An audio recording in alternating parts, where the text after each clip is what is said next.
Happy Mental Health Awareness Week. Today we are going to talk Black women and anxiety.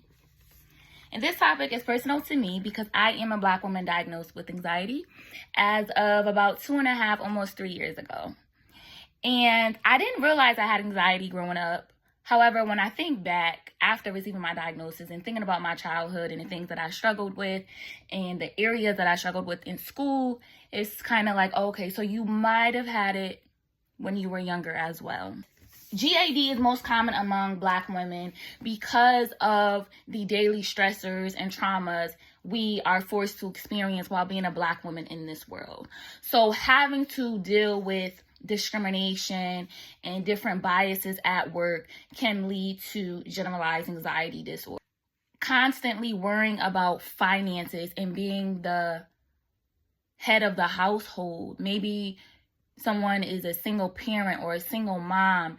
Economic stressors as a whole is something that contributes greatly to Black women anxiety. Diagnosing anxiety can be difficult to do when it comes to Black women because we don't really pay attention to ourselves and we don't really take the self-assessments that we should be taking to make sure we are at our most optimal level. We are presented as the strong Black woman. We are presented as the nurturer. We are presented as the provider. We are presented as everything under the sun, even if it means self-sacrifice. What does anxiety look like in Black women? So anxiety can look like becoming irritable, becoming angry.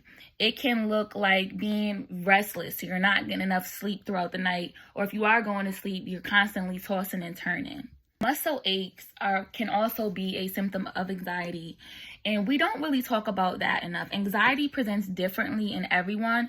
I might experience symptoms X, Y, and Z. You might not. A lot of my anxiety symptoms are becoming irritable, feeling obviously very anxious. My sleeping is all over the place. I get sleep. However, if I sleep through the night, I'm only going to get like 5 to 6 hours of sleep. I don't remember the last time I've slept a full 7-8 hours without waking up. Due to the strong Black woman role, we feel like we have to just keep pushing. It doesn't matter what the world throws at you. You got to keep pushing. And I'm here to tell you that no matter how much you push, no matter how much you suppress, no matter how much you try to tell yourself you're fine, there is going to come a time in your life where you are going to realize that you are not fine. It can impact work life. Having anxiety can impact relationships.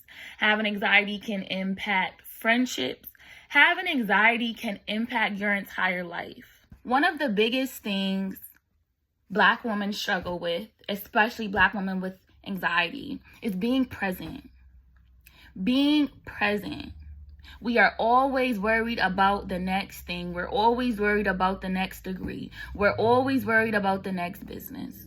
It's okay to be present. It's okay to sit and soak everything in because we don't get time again. Some of the ways in which you can deal with your anxiety is by 1, going to therapy. 2, you can find a support group.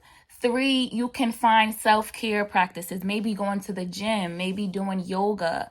I just bought some Legos to be able to help me with my anxiety. So finding an outlet that is going to help you. Practicing mindfulness has really helped me with my anxiety. There was a time in which I couldn't even sit with myself for 2 minutes. If I sat with myself and closed my eyes, I would get a million thoughts per minute. I remember being in Howard University's MSW program, and I had one professor who always started every class with meditation. And that was when I kind of was officially introduced to meditating, and I took that practice with me.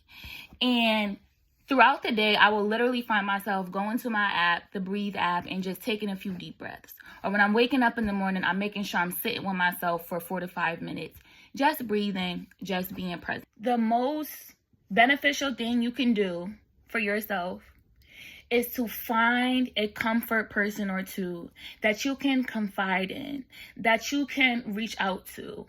Obviously, therapy is great, But a therapist is not going to be available at 1 a.m. when you're waking up because you can't sleep. So find that one person or two people that you know are going to be your rocks.